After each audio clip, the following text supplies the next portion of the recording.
Esse aqui é o nosso giro de mercado, onde a gente vai trazer diversas matérias para você estar sempre atualizado como investidor. Então não deixa de se inscrever aqui nesse canal e ativar o sininho de notificações para não perder nenhum vídeo. Vem comigo! A você que está chegando agora, seja muito bem-vindo. Meu nome é Luan, consultor de valores imobiliários, e neste canal eu te ajudo a alcançar a liberdade financeira. E começando aqui com o Bradesco, ele soltou o seu reporte trimestral. As empresas da bolsa trimestralmente publicam seus resultados e tivemos uma alta de 13% no seu lucro líquido, mas mesmo assim a ação caiu. Por que a ação caiu?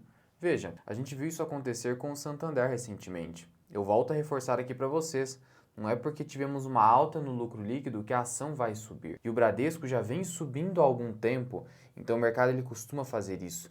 Ele acumula uma alta na expectativa de um resultado, quando solta o resultado, a ação desaba. Por isso, ignore completamente o curto prazo. Ele é repleto de aleatoriedades e também de manipulações. Esqueça, porque você vai estar competindo com as baleias do mercado financeiro, com inteligência artificial, com algoritmos. Esqueça isso, não vai dar certo, porque racionalmente um lucro crescendo significa expectativa de alta para as ações, mas isso não aconteceu. Até porque seria necessária uma superação da estimativa do mercado, e tem que ser uma superação bem grande, o que não aconteceu. O retorno sobre o patrimônio líquido está em 12,4%, tivemos um pequeno crescimento, mas a margem com clientes, que mede o lucro obtido nas operações de crédito, apresentou uma redução de 1,3%.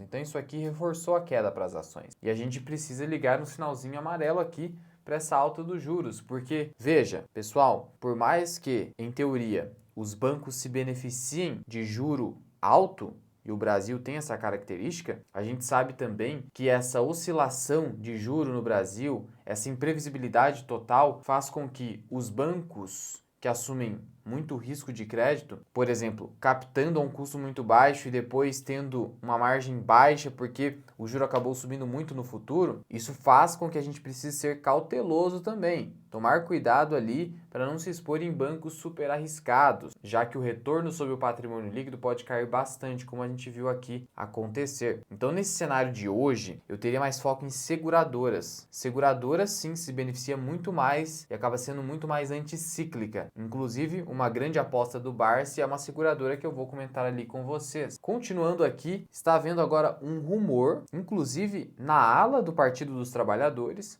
no sentido de que o Lula talvez nem saia em 2026, muito por conta da sua idade, do seu estado de saúde, que parece duvidoso. Veja só outra notícia: Lula deve cancelar viagem para Lima, no Peru, em novembro. Especula-se aí, inclusive ali na esquerda, que seria justamente por conta do estado de saúde duvidoso do Lula hoje. E veja, pessoal, a depender do candidato, a depender das políticas econômicas que serão implantadas no Brasil, principalmente a partir de 2026, isso vai determinar o rumo do dólar, vai determinar o rumo da taxa Selic, da inflação. Por isso que não dá para separar completamente a política dos investimentos. Se você quer separar completamente a política dos investimentos, você não deveria investir no Brasil, porque no Brasil o impacto da política é muito grande. E hoje o nosso tema central é corte de gasto público. O JP Morgan soltou um relatório falando o seguinte, que a janela é curta para acabar com essa crise de confiança no mercado financeiro, que está gerando essa necessidade de altos prêmios de risco nos títulos públicos federais. E aí você vai no site do Tesouro Direto, é tudo IPCA mais 6,80, 6,78, beirando IPCA mais 7. Isso é complicado porque o IPCA continua subindo e o juro real também, fazendo com que você possa ter um custo de endividamento de 13%. 13% é muito complicado para um país que está se encaminhando para ter uma relação dívida-PIB de 100%. É diferente você ter um Estados Unidos da vida com uma relação dívida-PIB de 100%, mas que o custo de dívida é de 5%, 5,5%. Aí você tem um Brasil, país emergente, repleto de riscos, insegurança jurídica, com custo de dívida de 13%. É muito diferente, porque a aceleração da dívida desse lado aqui é muito maior e o PIB brasileiro não cresce na mesma medida que um PIB americano. Então saiba diferenciar, é por isso que nos Estados Unidos você pode ter as empresas se endividando mais. Eu já vi o pessoal me perguntando, Luan, as empresas norte-americanas são tão alavancadas? Sim, porque lá você se alavanca num custo muito baixo. Aquelas empresas ganham em dólar. Logo, é assim que elas vislumbram o seu passivo. Sendo assim, pessoal, você tem ali uma alavancagem de 7% ao ano, 8% no máximo. No Brasil, para as empresas se alavancarem, é 12, 13. Até por isso que está havendo um resgate antecipado recorde de debêntures, porque as empresas estão com medo de para onde o juro está indo. A gente está vendo a Cosan, uma empresa que acredita muito no Brasil e acaba se alavancando bastante por conta disso. Ela está num processo de desalavancagem, até suscitando a possibilidade de vender Vale, por exemplo. Então é diferente a coisa aqui no Brasil. E é por isso que o governo precisa, hoje é uma necessidade, senão o dólar vai continuar subindo, a inflação vai continuar subindo. É uma necessidade cortar gasto público. Apesar dessa necessidade, a gente já está vendo manifesto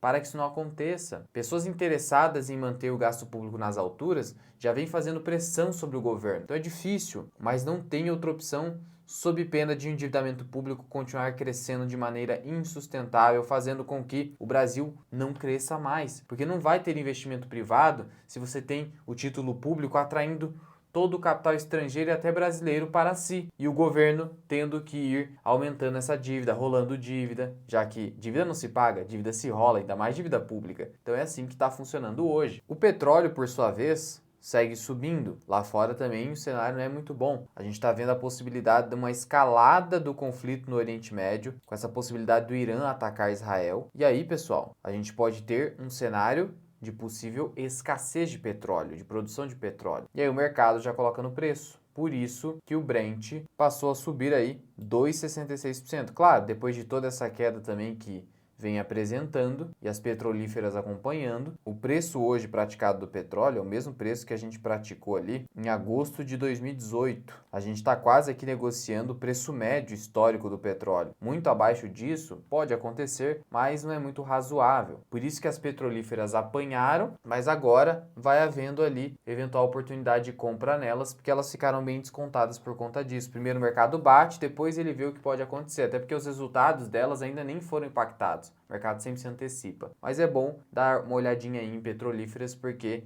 essa volatilidade acaba podendo beneficiar o investidor preparado. E aí tem o Goldman Sachs especulando agora que o Nubank, por ter entrado nesse mercado de telefonia, pode colocar a TIM em risco. Um pouco exagerado, né? O Nubank recentemente anunciou ali o NuCel, que é a sua nova operadora de telefonia e internet móvel. E aí a TIM, como ela está muito focada em pré-pago, o Goldman Sachs entende que a TIM pode perder parcela de mercado. O banco ainda acredita que o sucesso eventual da NuCel pode incentivar outras empresas a ingressarem nesse mercado de telefonia. Com certeza, isso acaba acontecendo, não tem como. A gente vê um fenômeno semelhante hoje com transmissoras de energia elétrica. Hoje, cada vez mais os leilões da ANEEL, cada vez mais concorridos. Por quê?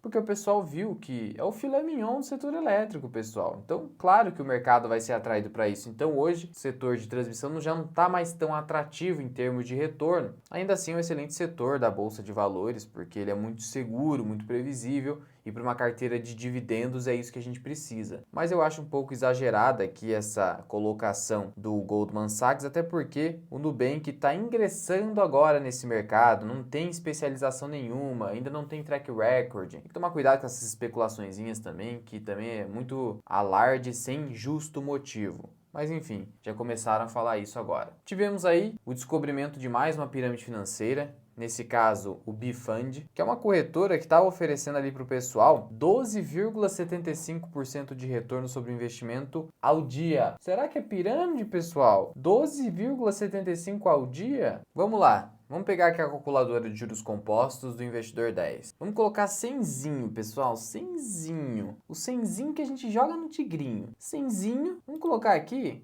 2 aninhos, né? Acho que todo mundo aguenta investimentinho de 2 aninhos. Taxa de juro. Eu vou colocar mensal, tá bom? Vou colocar 12 mensal. Mensal, pessoal. 12,75 mensal. Nem vou colocar investimento mensal. Vamos calcular? Caramba, R$100 virou o quê? R$1.781 em apenas 2 anos. Agora vamos colocar essa taxa aqui equivalente. O que seria uma taxa equivalente mensal? 12,75 por dia. Vamos colocar aqui por aproximação mesmo. Nem vamos nos dar o trabalho de fazer essa conta aqui. Você pode colocar aí por aproximação 200%. Claro, 12,75 ao dia. Bota 200 aí, calcula. Olha isso aqui, gente, 100zinho. Olha quanto que rendeu aqui, ó. 28 trilhõezinhos aqui. Easy, easy. Mesmo que a taxa seja de 30% ao mês, tem muita pirâmide aí oferecendo mais ou menos isso, você já consegue transformar R$100 em R$54.000 em 2 anos. Bota aí 5 anos. Esse número vai fazer de você, com tranquilidade, um multimilionário, quase um bilionário com apenas R$100, sem novos aportes. Então, claro, né, gente? Você viu um negócio desse aí, você sabe que é pirâmide. Então, quem cai, olha, merece, porque isso aqui é absurdo. Aqui a matéria já pegou pra gente, ó, que foi 382% ao mês. Vou até colocar aqui um ano, 382. Vamos brincar aqui. Olha aí, um ano a gente pega R$100 e transforma em 15 bilhões. Caramba, nunca foi tão fácil ganhar dinheiro, hein? Então é isso, pessoal. Outra pirâmide aí que foi desmascarada. Hoje em dia, com a educação financeira espalhada aqui no Brasil, apesar do pessoal estar preferindo o jogo do tigrinho, ainda assim a gente consegue pegar várias pirâmides por aí. E o Barsi, no AGF Day, o primeiro AGF Day que eles fizeram, ele trouxe ali a sua nova aposta. Não é bem a nova aposta, né? Porque ele já está investindo na empresa há algum tempo, inclusive fez uma troca de BB Seguridade para a Caixa Seguridade, mas ele destacou ali que ele tem boas expectativas hoje com Caixa Seguridade, porque ele acredita que depois dessa venda que a Caixa Econômica, que é a controladora da Caixa Seguridade, ela fizer ao mercado, porque ela precisa fazer essa venda, a gente já falou sobre isso recentemente, para conseguir ali cumprir com o free float mínimo de 20% das ações no mercado. Depois disso, o Barsi entende que a ação vai acabar subindo e pode chegar a R$17, por exemplo, porque daí vai destravar liquidez para o papel, entendeu? O que acontece? Quando o controlador concentra muitas ações, fica difícil para o papel subir, porque por mais que tenha demanda pela ação, não tem uma quantidade suficiente para o papel acabar subindo. E ele entende que isso vai destravar aí valor para a empresa por conta do aumento de liquidez. Olha só o que ele falou. Abre aspas. Faz 2 anos que a empresa vem sendo pressionada. Agora a Caixa resolveu dizer que vai pegar um pedaço da sua base acionária e vender para chegar aos 20%. Ela não fez isso ainda porque acha que o preço não está conveniente para ela. Entende que o preço hoje não seria razoável para vender a mercado, né? E aí ele acrescentou. Ou seja, o preço pode subir. Ela já valeu 17 e eles não fizeram isso. Hoje ela vale 14. A gente estima que a empresa possa ofertar ações quando ela estiver acima dos 17. Ainda não tem data para isso, então pode ser que a Caixa fique segurando um pouquinho, mas também não importa muito aqui, né, pessoal? Essa aqui é uma empresa tipicamente de dividendos, ela subir de 14 para 17 só é ruim para comprar, né? Porque hoje ela já não está muito barata na minha visão. Negociei a quase 13 vezes lucro. A minha ideia é verificar se de fato vai ter mais alguma volatilidade no papel para ver se chega até os 13 pelo menos para eu pensar em dar continuidade nas compras. Claro que vai depender muito dos próximos resultados trimestrais. A empresa é um organismo dinâmico, então não é quando eu coloco um preço hoje de aporte, um preço teto hoje, que ele é estático, que ele é fixo, não. Pelo contrário, ele pode ser alterado de um trimestre para outro, inclusive. Por isso a necessidade de você estar o quê? Bem orientado ou saber o que você está fazendo. E para isso, nós temos duas soluções para você. Nós temos a nossa solução de consultoria financeira, em que você vai ter o acompanhamento da carteira, até a montagem dela, feita por mim. Então, atendimento muito mais personalizado, é uma experiência única, inclusive. E você tem a nossa comunidade, para o investidor que é mais independente, mas quer uma comunidade para ter ali relatórios, análises, preços tetos, insights, acompanhar as minhas operações, vídeos semanais exclusivos. Então você tem essas duas soluções hoje a depender do seu perfil. Caso você tenha interesse em conhecê-las, eu vou deixar o link na descrição e no primeiro comentário fixado. E ainda o pessoal também pediu para eu comentar um pouquinho a respeito dessa multa trilionária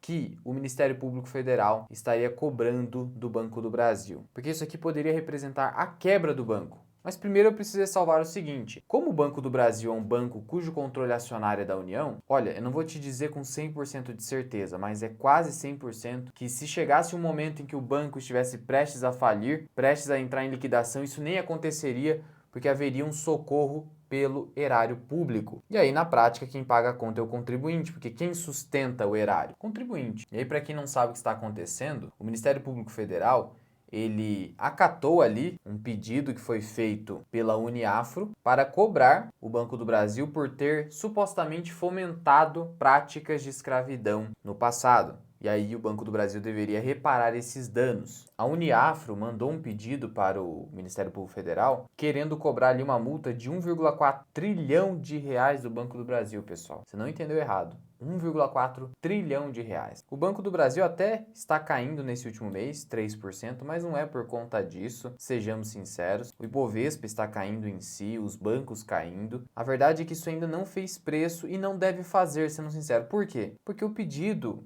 com todo respeito, é bastante absurdo. Veja, 1,4 trilhão é um valor que supera e muito o lucro anual do Banco do Brasil. Para você consultar o lucro do Banco do Brasil, basta vir aqui no Investidor 10, você clica em contábil e aqui você vai consultar. Vamos pegar o ano de 2023. O lucro foi de 33 bilhões de reais. 33. Para esse ano, pode chegar a 37. Pessoal, 37 bilhões não é nada comparado a 1,4 trilhão. E sabe qual foi o cálculo feito? A Uniafro fez o seguinte, pegou ali o lucro de 2023, multiplicou por 30%, que daria 10,68 bilhões, e multiplicou por 136 anos, retroagindo todo esse período. Gente, é sério? Esse é o cálculo de valuation de uma indenização? 30%, assim, critérios do além, do lucro líquido do ano passado e multiplica tudo isso. O Banco do Brasil até pode sofrer uma condenação por conta disso, ficar provado, tudo mais. Agora, gente, esse tipo de cálculo faz o Brasil parecer uma piada, ou cálculo, não pedido. Pedido aí deixa com a justiça. O